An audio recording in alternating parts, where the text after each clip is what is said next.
Rýchlik 605 mol.sk zo smeru Bratislava hlavná stanica a Žilina, ktorý pokračuje smer Štrba, Poprad Tatry, Spišská Nová Ves, Vargesany, Tisa, Košice, Košice Predmestie, Čerevce, Trebišov, Pánovce nad Otavou, Michalovce, Strážske a Humenné.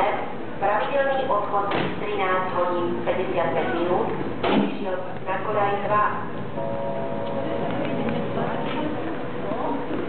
Rýchlik 605 mol.sk smer Poprad Tatry, Košice, Trebišov a Humenné.